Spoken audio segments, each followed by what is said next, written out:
Éclat de vie. Se relever. Un podcast qui aide à soigner les plaies et à penser l'après.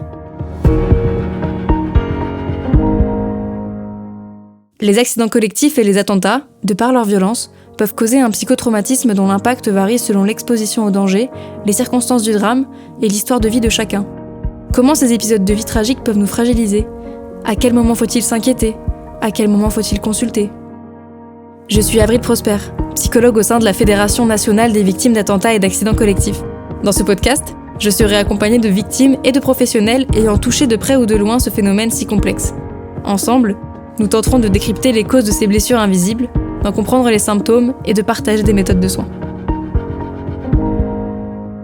Bonjour à tous, je suis aujourd'hui à Nice en compagnie du Dr Askenazi qui travaille à l'hôpital Lanval. Je vais vous laisser vous présenter. Très bien, bonjour. Donc je suis professeure de psychiatrie de l'enfant et de l'adolescent aux hôpitaux pédiatriques universitaires de Nice. Je suis par ailleurs aussi présidente de la fédération Alter, l'association Lien, Trauma et Résilience, qui a pour mission de permettre la connaissance tout public sur le psychotrauma. Vous êtes intervenu sur le procès des attentats de Nice de 2016. On a déjà eu l'occasion dans ce podcast d'échanger sur ce qu'était le psychotrauma.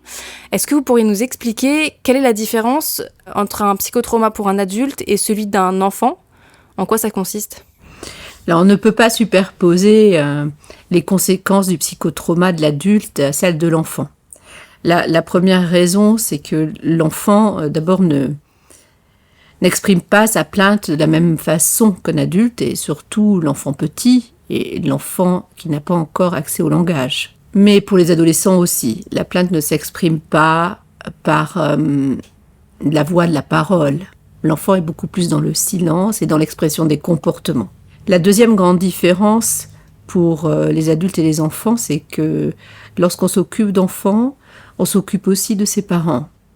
Et l'enfant, bien entendu, est impacté par l'état de ses propres parents. Lorsque vous subissez une catastrophe collective par intentionnalité, c'est-à-dire lorsque quelqu'un comme ici, dans l'attaque terroriste qui a eu lieu à Nice ou d'autres attaques terroristes, c'est quelqu'un qui a voulu porter atteinte, attaque ou mort sur d'autres personnes, le risque de développer des conséquences est encore plus important que par d'autres types de traumatismes collectifs. Dans le traumatisme collectif, ce qui est très important pour les enfants, c'est que les parents peuvent être touchés eux aussi. Donc ça, c'est un premier facteur de risque aggravant des conséquences du psychotrauma. Le deuxième facteur de risque très aggravant dans des catastrophes collectives par terrorisme, c'est aussi que les enfants peuvent être endeuillés. Or, si vous cumulez la perte d'un proche, le fait d'avoir été exposé à la risque de mort imminente, et en plus des parents qui sont eux-mêmes soit endeuillés, soit en difficulté parce qu'ils ont été exposés, là, vous avez quand même des risques pour un enfant, petit ou moyen ou adolescent, de développer des conséquences du traumatisme, du psychotraumatisme qui a été vécu. Enfin, la grande différence aussi pour les enfants avec les adultes, elle est plus de l'ordre de la santé publique. L'accès aux soins pour les enfants n'est pas le même que celui pour les adultes. Un adolescent un peu plus grand peut-être, mais un enfant jusqu'à l'âge de 16 ans, généralement des difficultés pour aller par lui-même et tout seul vers les soins. Il dépend de ses parents, de la capacité aussi des parents à décrypter les symptômes. C'est pas facile pour les parents du tout de décrypter les symptômes de leur enfant. Donc pour un enfant, il y a finalement encore plus de charge mentale parce qu'il y a l'événement en lui-même, plus l'impact qu'aura l'événement sur les personnes qui sont responsables de lui finalement et qui sont aussi ressources pour lui.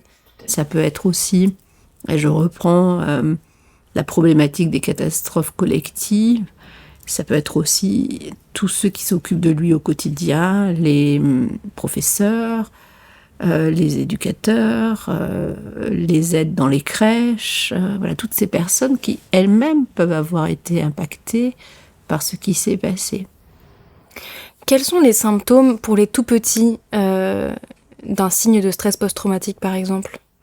Alors pour les tout petits, il y a des spécificités du symptôme de stress post-traumatique et plus particulièrement l'organisation de ce qu'on appelle les reviviscences. Chez l'enfant petit qui n'a pas encore vraiment de langage, ça se constitue sous plutôt une forme très sensorielle. C'est-à-dire que l'enfant va ressentir des perceptions qui vont rappeler l'onde de choc. S'il entend quelque chose qui rappelle le bruit des sirènes, par exemple, il peut s'agiter. Donc il va y avoir une expression beaucoup plus comportementale. La deuxième chose, ça c'est très important, et ça a été très étudié, c'est que l'enfant petit n'a pas accès à cette idée de mort imminente qui est soulignée comme étant l'événement traumatique qui pose le trouble de stress post-traumatique. Mais on sait aujourd'hui qu'il va le vivre d'une manière plus confuse, et cela n'empêche pas qu'il va développer des symptômes. Alors, les autres symptômes qu'il va développer, ce sont tous les symptômes d'ordre comportementaux, qui sont aussi chez l'enfant plus grand, donc de l'agitation psychomotrice, des difficultés à se concentrer chez le petit, et ça c'est très fréquent, ou alors des expressions d'anxiété, d'abord de stress, puis d'anxiété. L'anxiété chez le petit se manifeste principalement par les troubles du sommeil, des peurs qui sont incontrôlées. Alors c'est normal chez le petit d'avoir peur, c'est un signal de danger qui est tout à fait normal.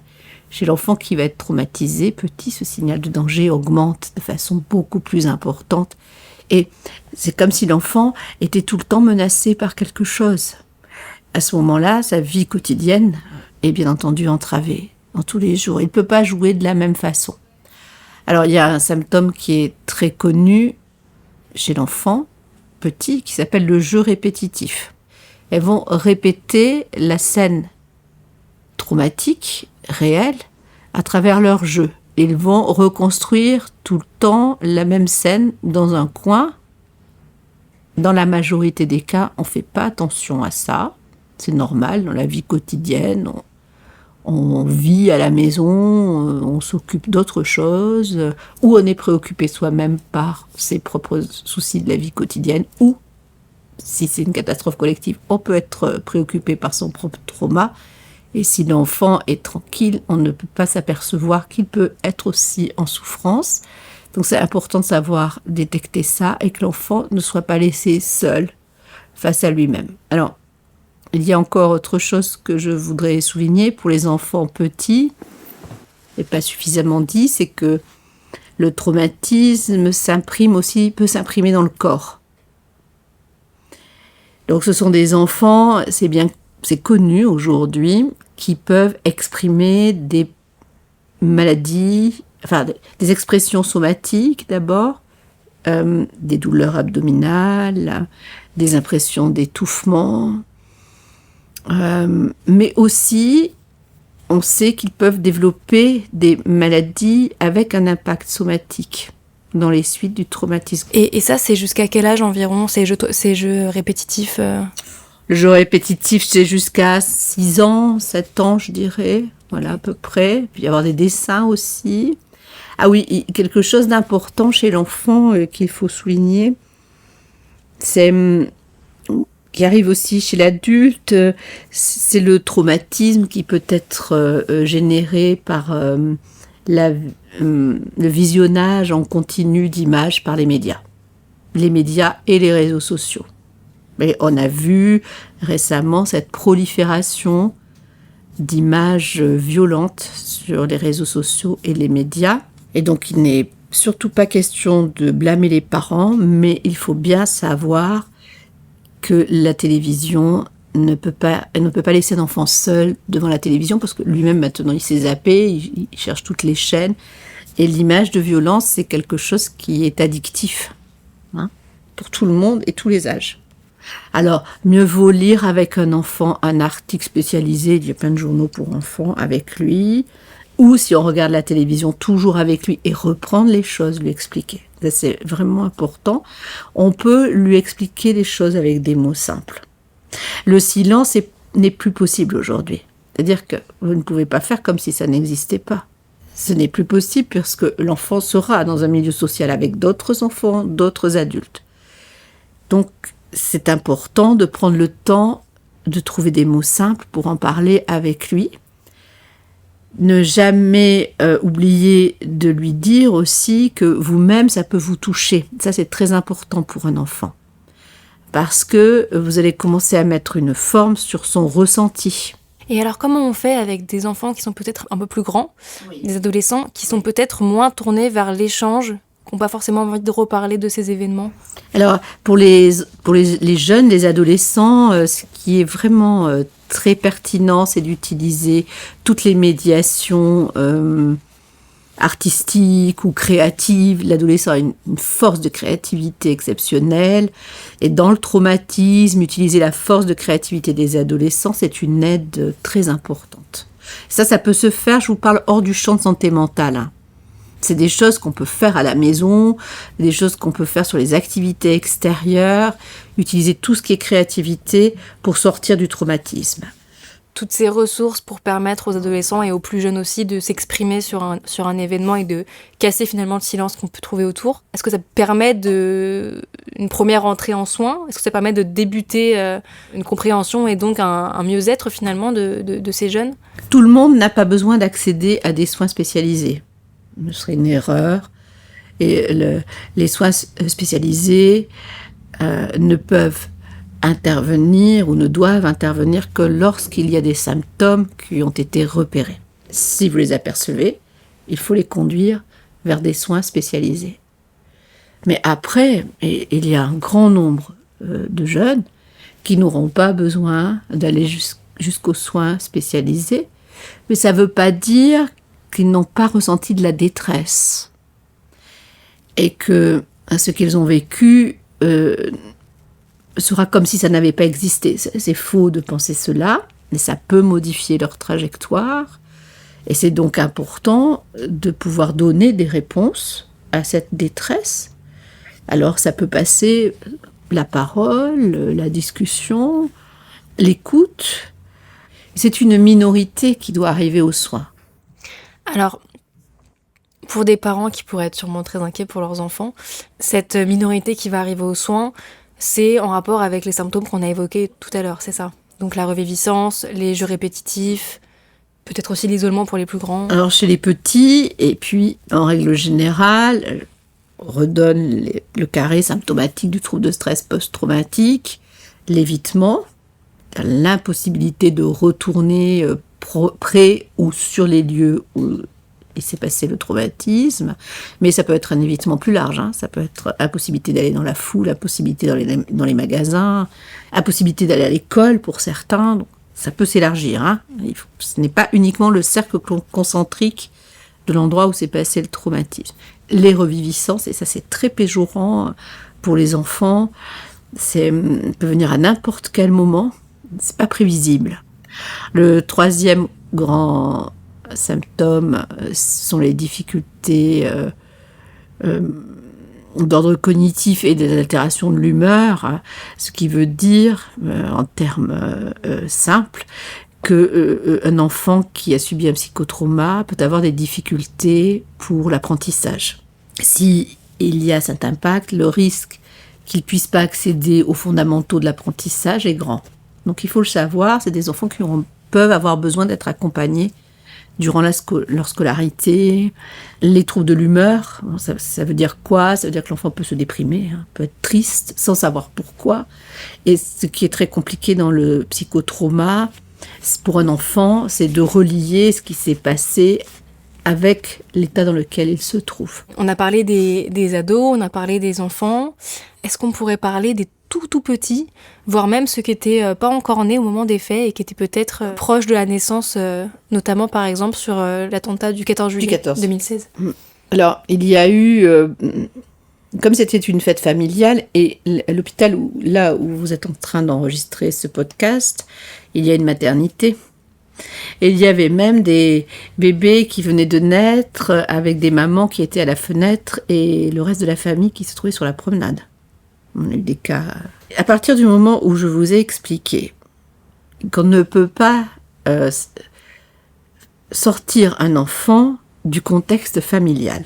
Les premières relations entre le bébé et les parents risquent d'être entravées parce qu'il y a au milieu cette souffrance qui est présente, qui peut être aiguë. Donc les premières relations, c'est ça qui fonde quand même la personnalité de l'être humain. Et si vous êtes vous-même prise par un traumatisme que vous venez de subir, ou que vous avez des reviviscences, eh bien, ça va être très compliqué de jouer sur ces deux modalités et d'être à l'écoute. Ce que demande le temps de la vie, du début de la vie, ça demande à la maman et au papa aussi d'une disponibilité psychique très importante. Voilà. Ça, il faut bien le saisir. À ce moment-là, ce qui est important, c'est pas tellement de dire cet enfant va développer des symptômes ou des troubles. On ne le sait pas exactement aujourd'hui. On a très peu de cohortes sur épidémiologiques sur les bébés à naître. Et ça, on le sait. Nous savons, par notre pratique, qu'il faut un temps d'écoute avec toute la famille et le bébé pour qu'il puisse se réajuster, s'accorder. La bonne nouvelle là-dedans, c'est que même si un enfant est né dans des circonstances difficiles, comme on a pu le voir le 14 juillet 2016, il y a de fortes chances pour que ça se remette dans l'ordre après. Bien sûr, d'autant que là, on a un impact unique. C'est-à-dire, si on arrive à travailler avec les parents et que eux vont aller mieux et sortir aussi du psychotrauma, l'enfant se développera correctement. Dans l'ensemble, il y a environ 70% de la population est résiliente, et ça c'est l'excellente nouvelle. Et la mauvaise, c'est que environ 30% auront besoin de nous, ce qui est non négligeable. Et encore un petit peu plus dans les cas de traumatisme par intentionnalité. Le chiffre est un peu plus élevé. Mais ce que je voudrais souligner, c'est que ce n'est pas parce que 70% est dite résiliente qu'il ne faut pas se préoccuper de ce qu'on peut leur offrir dans la société. Parce que des choses simples peuvent aider à une résilience plus rapide, de meilleure qualité, et qui ne laisse pas quand même un petit impact traumatique. Oui, parce que la résilience ne veut pas dire que les personnes oublient ce qui s'est passé et passent totalement à autre chose. Il y a quand même un impact, évidemment. Absolument pas. On peut dire, j'aime pas trop les généralités, parce que chacun est différent, mais on peut dire quand même, quand vous avez vécu ça, votre trajectoire de vie change. Et ça peut apporter des choses difficiles, mais sûrement aussi positives dans les rencontres. Toute chose amène des choses positives et difficiles. C'est ça. Rien n'est limpide. Mais ça peut amener beaucoup de choses très positives. Et c'est vers ça qu'il faut tendre.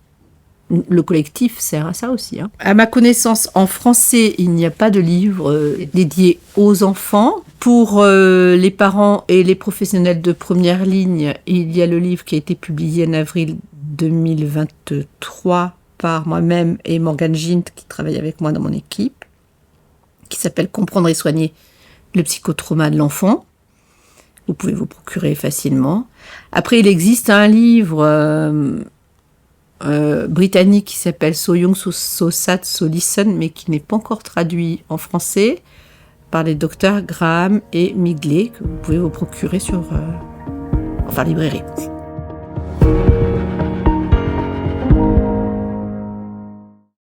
Attention, les informations partagées au fil de ce podcast ne sont en aucun cas un outil d'autodiagnostic ou de soin. Le recours à un professionnel est donc vivement recommandé. À la suite d'un événement traumatogène, il est important de rester attentif aux troubles pouvant intervenir sur le plan psychique ou physique. La FENVAC peut vous orienter vers des praticiens habilités à répondre à vos besoins. En cas d'urgence, contactez le 15.